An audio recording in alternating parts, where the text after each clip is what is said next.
This UCSD TV program is a presentation of University of California Television for educational and non-commercial use only.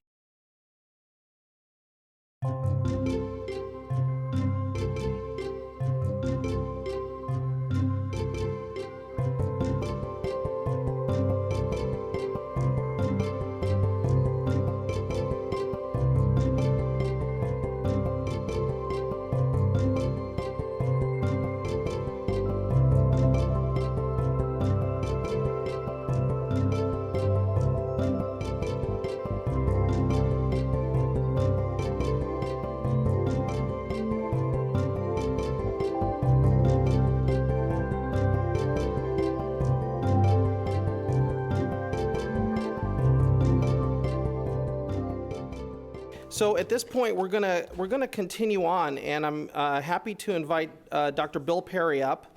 Dr. Perry is a clinical professor of psychiatry at the UCSD School of Medicine. He is the associate director of the Neuropsychiatry and Behavioral Medicine Service, and is also a faculty member in the PACE program. And I would venture to say has one of the largest experiences in delivering and interpreting neuropsychological tests on physicians. He has been responsible for just about every single neuropsychiatric evaluation that has happened through PACE program physicians, and has published on the topic, and we'll talk about some of the issues that I think are near and dear to all of our hearts when it comes to aging as cognition. Bill.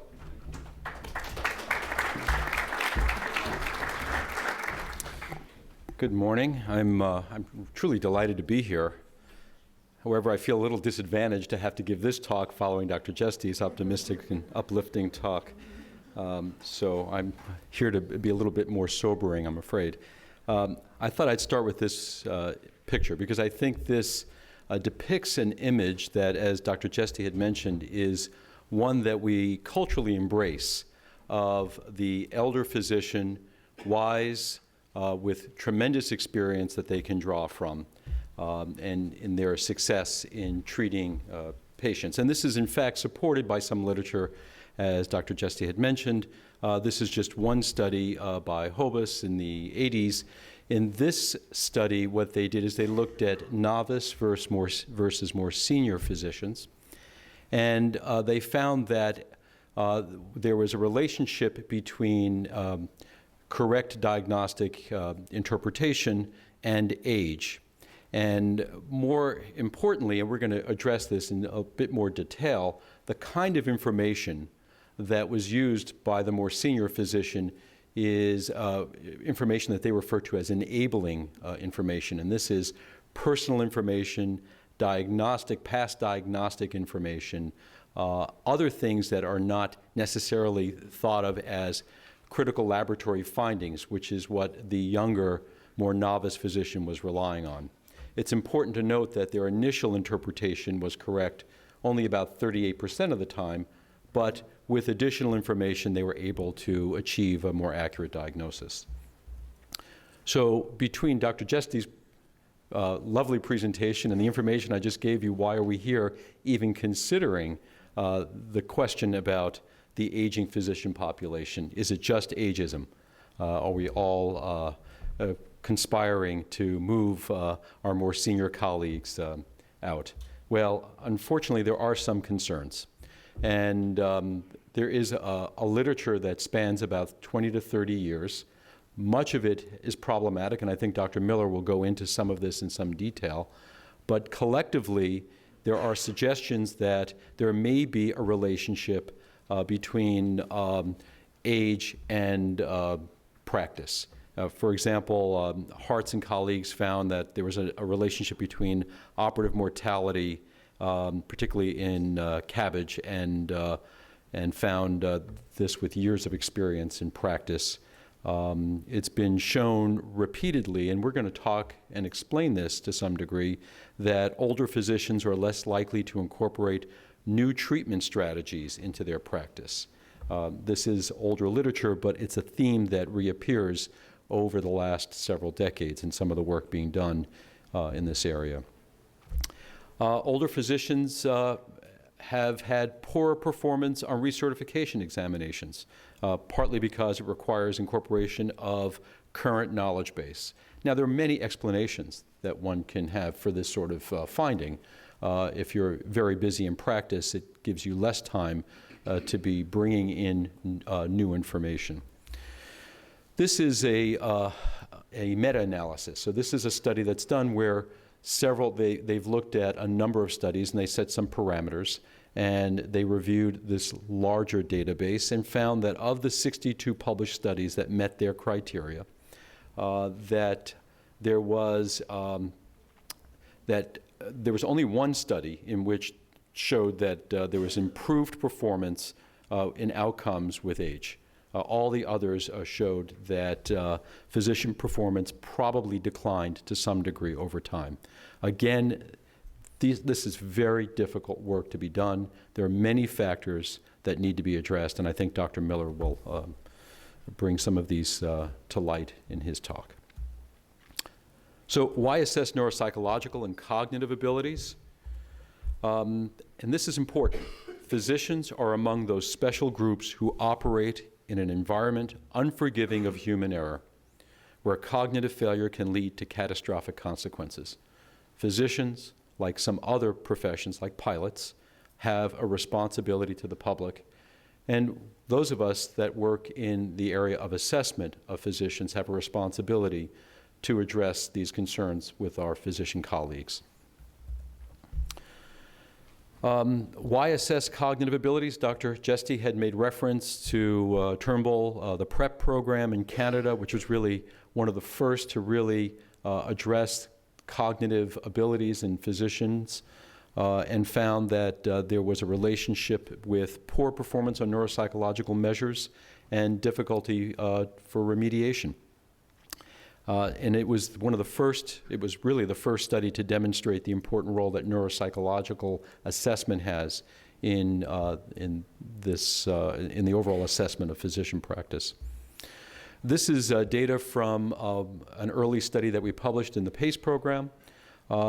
We looked at, in this particular study, these were all English-speaking American-born physicians who were tested. This was independent of the reason that they were referred to PACE. So they had a number of avenues that they were brought to the attention of the PACE program.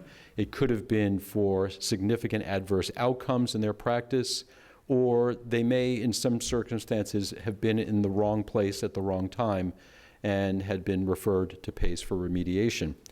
What's striking in this is that among this 150 physicians assessed, in some cases, in all cases, at least 25% of them had shown some deficit area, at least a standard deviation below expectation. And this is an age and education matched sample. And up to 40% on an attention task had shown some difficulties. So does age affect competence? Well, Dr. Jesty alluded to the fact that even in normal aging, there are physical changes that take place, cardiovascular changes, hypertensive conditions can have impact on cognitive abilities, renal changes. There's a relationship that's emerging, a strong relationship between BMI and certain cognitive functions.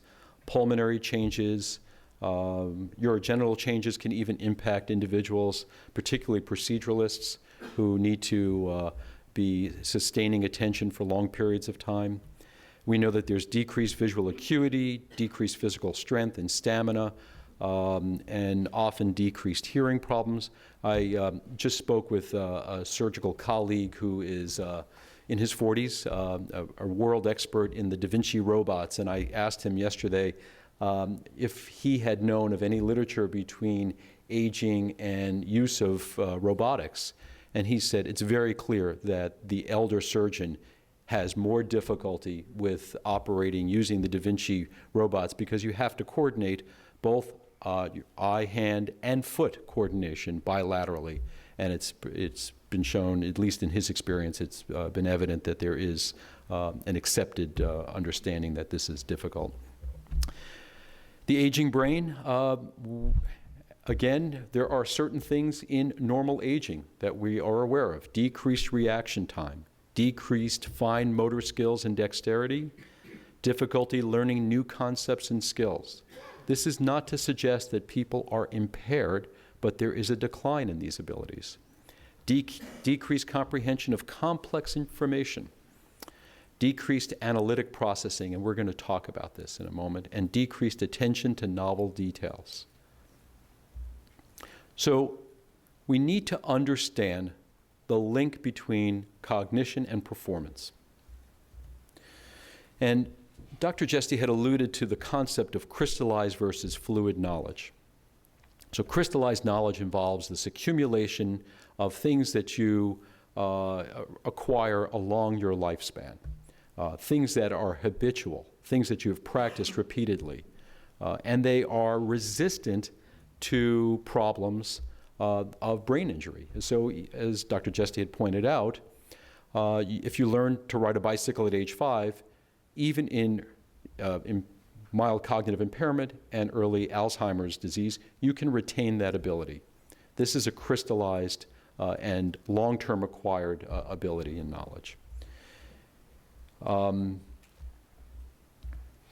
Fluid abilities, the developmental trajectory of fluid abilities. Now, fluid abilities involves novel problem solving, spatial manipulation, mental speed, and identifying complex relations among stimulus patterns. This is all what incorporates what fluid abilities are.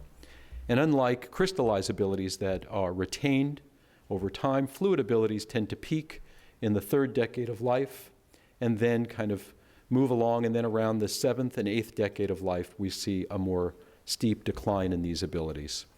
And they are subject to being impacted by any sort of neurological insult, brain disease, brain injury, and so on. Now, this is important because one of the themes that you'll see throughout the literature in assessing physicians, the older physician, is this notion of analytic processing. And this is a very nice paper by Eva and Barnes, and they suggest that analytic processing tends to decline with age, whereas non-analytic processing remains stable. Older physicians tend to do less well when dealing with novel, conflicting, and complex patient situations. The more individuals rely on their prior experience, the less of a tendency there will be to critically assess novel, conflicting information. Now, I can tell you from my personal experience in assessing a number of physicians who have come through the PACE program who are older, that this makes a lot of sense. Because as I sit with those physicians who've had practice problems, they share with me their story that I've had one bad outcome. I've had 40 years of practice. I've been doing this procedure successfully for 40 years, and I've had one bad outcome, and I've been brought before the medical board and brought over to the PACE program. And then when we explore what that bad outcome is, it starts to emerge that what happened on that particular day was something new, something novel, something stressful, something complex. I'm thinking of a case of an individual who had 2 emergencies occur at the same time, and he had to attend to both of them, and they both had adverse outcomes simultaneously. So what we see is when one can rely on their past experience, using the skills that they have developed over their lifetime, can draw from past experience, they're actually quite successful. It's on that unique experience, on that unique day, something novel, something dramatic, something complex occurs, and it taxes the individual in a way that they may be slightly compromised. So that brings us to the role of neuropsychology in assessing the aging physician. Now, I want to talk about what neuropsychological assessment is, because in the context of the aging physician, it really has 2 very different functions. The neuropsychological or neurodiagnostic assessment is one function, and the fitness for duty evaluation is a slightly different function. When we do a neuropsychological or neurodiagnostic evaluation, we're screening for covert disease, we're diagnosing neuropsychological or neurological conditions such as a dementia or a mild cognitive impairment or significant attentional disorder. We're determining if there's a health condition, a primary health condition like a cardiovascular disorder, a pulmonary disorder, renal changes, hepatic changes that may be impacting the individual's cognitive ability. And when we do this, we address the individual and we compare them to other individuals of the same age and education. So we would make statements like, compared to other 70-year-olds, this individual is actually performing quite well, and so on. In contrast, the fitness for duty evaluation assesses the physical, cognitive, and emotional capacity to independently perform essential functions competently and in a manner that does not threaten the safety and health of patients. So quite simply, drawing from Dr. Jesty's example of the 100-year-old marathoner, I would venture to guess that there are no other 100-year-old marathoners, maybe another. And we would say, as a way of example, that individual is performing higher than other 100-year-old individuals when it comes to running a marathon. But if we were asked to put together the best team of marathoners, my guess is that he would not make that team. That what we're comparing that individual to would be a minimal level of functioning or an acceptable level of functioning, and likely we're not going to compare them to other people of his like age, of his same age. The other thing to keep in mind is Dr. Jesty had shown us some very impressive data about self-report and self-efficacy and the notion that as one is successfully aging, they are actually feeling better about themselves. But a fitness for duty evaluation really wants to focus on functionality. We need to measure individuals against some sort of standard, not simply self-report. Just to reinforce this is taken from the Federation of State Medical Boards in evaluating quality of care, and I'll just read a little bit of this to you. It reads, identify discompetence as a failure to maintain acceptable standards in one or more areas of professional practice. Performance demands differ depending upon whether the physician engages in surgery or primary care. That's very important because when you're doing a fitness for duty evaluation, you have to first understand what is the duty that you're assessing. If you are a surgeon or a proceduralist and you have significant eye-hand coordination deficits, that will impact your ability to practice safely. If you're a psychiatrist, it may have no bearing whatsoever on your ability to practice safely. And I put this last line in because this is something that I've heard from many physicians who we assess. Specialty board exams test knowledge. They don't test performance. And performance is being assessed in the ORs, at the hospitals, in the offices, and we try to make those determinations through evaluation programs. Okay, some things to consider when doing an evaluation. And this is also, I think, can be carried over to some of the issues that one has to consider when looking at the research in the area as well. Older physicians may have a lower caseload and less opportunity for peer review. It may also be the case that older physicians may have a higher caseload because they're very experienced in a particular procedure. Younger physicians may feel uncomfortable voicing concerns about their colleagues, their older colleagues. We've all learned to be respectful of our seniors. Very often our seniors have been our mentors, so it's very difficult to raise concern about their practice. Detecting subtle cognitive impairment of older physicians is difficult because we assume, and there's some data to suggest, that the physician group has an above average starting point, intellectual functioning. So when there is a decline, the standard cutoffs may not apply. And in fact, in one study done where they took a very crude measure of cognitive abilities, the mini mental status exam, and they applied the regular normal cutoff of 26, very few of the older physicians that they assessed had shown any problems. But when they used a higher cutoff of 28, still below what we would expect from our practicing physician. That number increased fairly dramatically. Physicians in solo practice may escape scrutiny by peers. It's clear that if you're a proceduralist and in the hospital and there are more people observing you, then you're more likely to see where one's deficits lie. Hospitals may be lenient because it's difficulty replacing physicians, particularly in outlying areas, and hospitals may be reluctant because there's a large amount of revenue that's generated by a particular physician practice, and so they may be more tolerant of error. So all of this is just to highlight some of the difficulties in self-report and in acquiring data to support whether or not someone is having a practice problem. When you use neuropsychological testing, what testing do you use? It's a major question. I think there's some people here who are struggling with that issue, and I've received phone calls from people around the country, and it's unclear. And I can tell you there's basically two schools. There is the school that you can use computerized batteries. Many of the larger programs do that. Colorado, we have a computerized battery that we use, and Michigan uses several. These are heavily weighted on attention and reaction time. Some have complained that the older physician is not as facile with computers.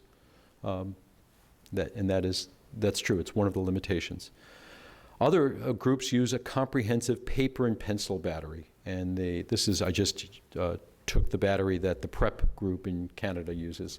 It measures a number of things: attention, concentration, memory, verbal fluency, and we're going to talk about these areas very briefly. So, in general, when we assess neuropsychological functions, we look at domains.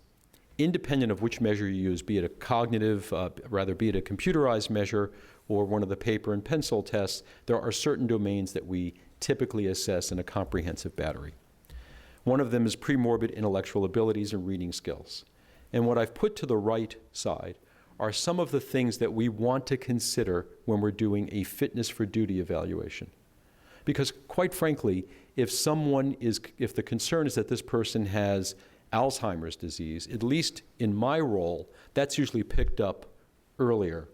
It's not me that is necessarily going to make that determination, although we've had a few cases where in the course of our evaluation, we determined that there was at least some significant evidence that this was a early Alzheimer's picture. But that's less likely to be the case. It's usually there's maybe a concern that's been raised, and so our job is to understand, is there something that is cognitively mediating this particular problem? So when we look at premorbid abilities, we want to look at that because we want to be able to assess, has there been any decline in their function over time, and our tests can help us determine that. Will this person be able to profit from continuing education? That's clearly important because we need to address remediation. Do they have the ability to understand and communicate in English? This has important patient-physician implications. Attention. The ability to attend and determine what is critical and salient. So we often will use measures that will tax the individual both in short-term and sustained over time. And we try to use measures that will tap into different domains, auditory and visual domain. The ability to inhibit impulsive and incorrect responses. Okay. If you start off with an incorrect decision, do you have the ability to change midstream? These are the kinds of questions we as assessors have to ask and interpret the data to help those people who have to make decisions about practice, the practice parameters for that individual. Learning and memory, the ability to learn and integrate new information as well as draw from past experience. Yes, that is memory, but we couch it in these terms because we want to know, will this person be able to integrate new information if they need to be participate in a remediation program of any sort, and integrate that information into their current practice. The ability to recognize and recall information efficiently and quickly without irrelevant information impeding.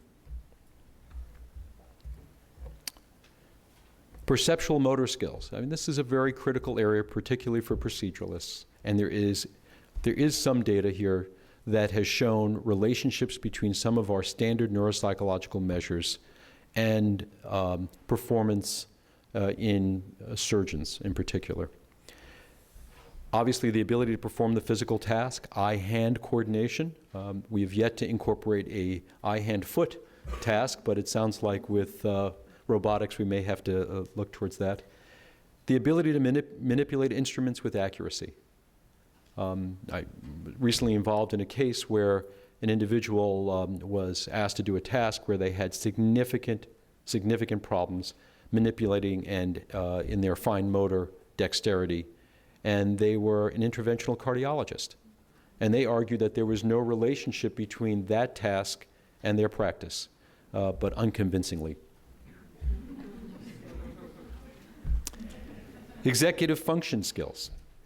Recognizing the significance of unexpected situations in order to quickly make alternative plans when unusual events arise. Think back to the case I shared with you a moment ago, an individual who was practicing and had, not had encountered any sort of adverse events over the course of his career, and later in his career had the unfortunate circumstance of two unusual events that he could not manage simultaneously, and his alternative decision-making resulted in a mortality. Planning and decision-making abilities, and error correction and troubleshooting. That's really one to underline, error correction and troubleshooting. We all make mistakes, but does one have the ability to recognize that and change the course of action? So, to summarize about neuropsychological aspects of physician assessment, we reviewed a literature, and Dr. Miller will really go into this in more detail, that there is, as Dr. Jesty said, there is certainly evidence that people can age successfully, and that they can maintain a high level of performance and function well into their senior years. But there are cognitive changes that we are aware that most people experience, that these changes can impact physician practice.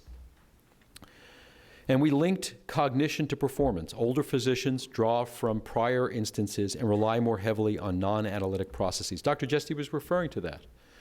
In fact, people can draw from this wealth of experience, and they may be very successful having seen cases like the one that they're confronted with on any given day early on, that they can draw from that prior experience to help them with their decision making. The difficulties usually arise when it is something unusual, something novel, and when there are time concerns attached to it. We talked a bit about the role of neuropsychology in assessing the aging physician and explained the difference between neuropsychological assessment or neurodiagnostic assessment and a fitness for duty evaluation. The fitness for duty evaluation emphasizes practice. The neurodiagnostic assessment emphasizes truly disease and disorder and deficits.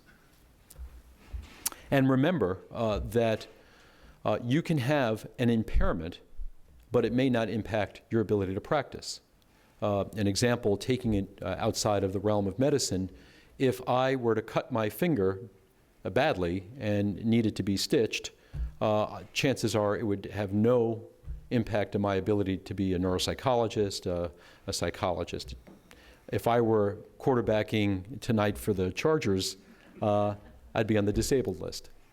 So the impairment itself really depends on what the function is that we're asking of the individual.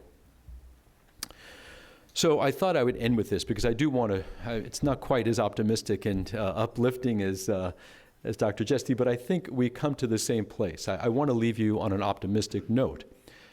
Remediation is possible and change is possible. And this is from a 2008 paper by Constantinu.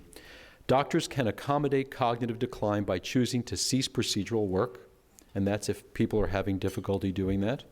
And that, frankly, is the most difficult thing to convince an individual of, that maybe it's time to cut back. They can allocate more time to each patient. They can use memory aids. There are a number of things that we can do. Cognitive remediation, things to assist individuals in their daily practice. They can seek advice from trusted colleagues, and they can seek second opinions. The important step, from my perspective, is that we need to increase our research, and we can identify specific strategies for continuing education for older physicians and a way to have them continue to contribute to their colleagues and to the practice of medicine. So I'll stop there.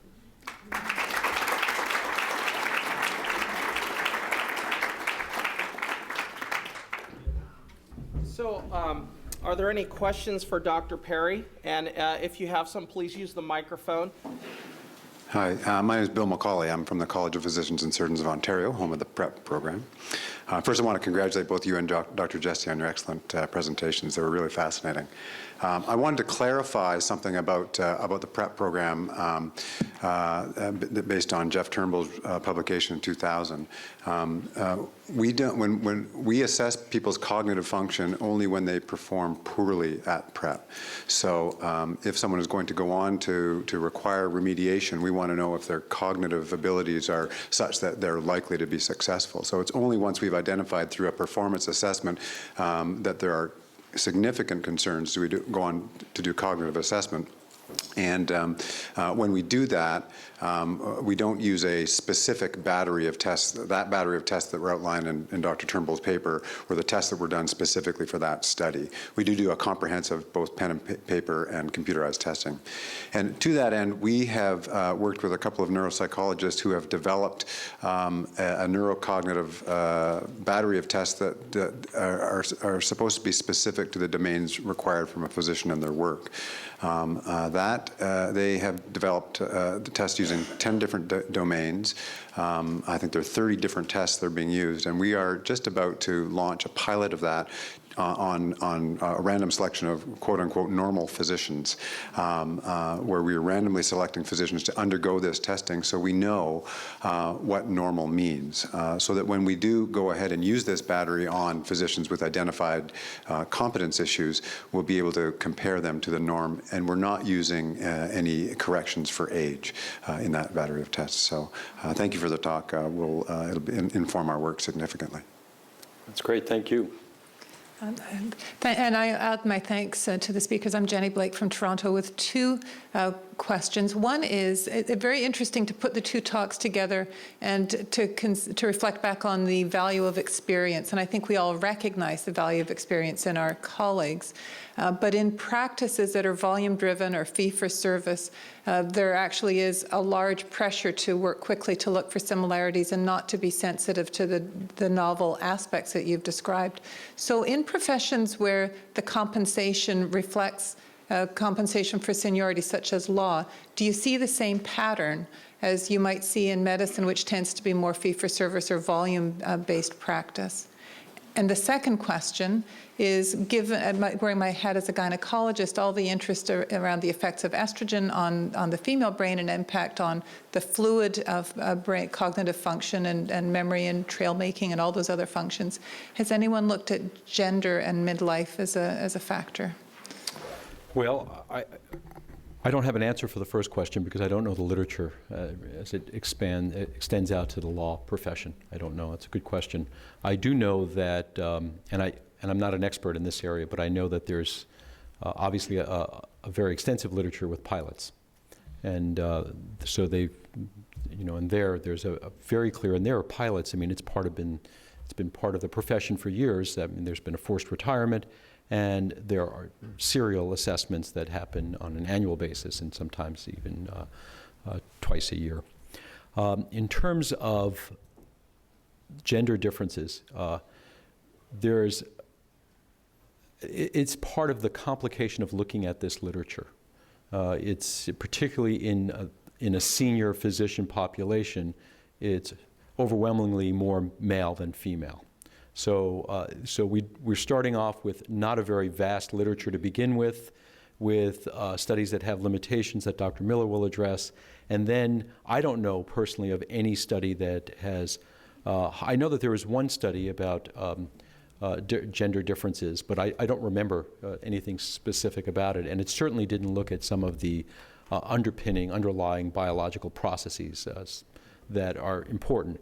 It's clear that this is a wide open field in need of the kinds of studies that you were suggesting. I mean, we don't even have data on normal practicing physicians.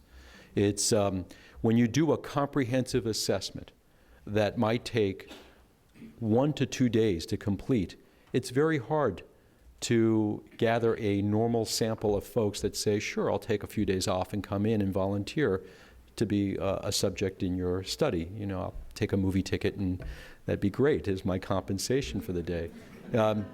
So there are some very definite difficulties in doing this kind of work, but it's very necessary to proceed in this fashion. I think Dr. Miller is making his way to the microphone. Great. Thank you all. Oh, 1 second. We got one more. Oh. You're not getting away yet. Bill, I have to make one comment about specialty board examinations and their meaning. Certification extends far beyond the examination. If the examination is multiple choice dealing with cognitive knowledge, you're right on. But specialty board certification is much wider in its scope and needs to be even wider than that. Again, that's a good point. I think that's important. I do think, I'll say that I think there are certain biases. It's inherent in our field. I can tell you that even in research, you may get an article from a very senior person and think, this is not certainly something that I think should be published. It's very hard to send back a review and say, I think they're wrong, and this is not worthy of publication. It is inherent in the way we have been raised in academia to not question older, very senior individuals. And we're more forgiving at times. So I agree, this is a complex area, a complicated area, and I'm delighted that people are approaching it from a variety of perspectives and really tackling this because it's critical. Thank you. All right, thank you, Dr. Perry.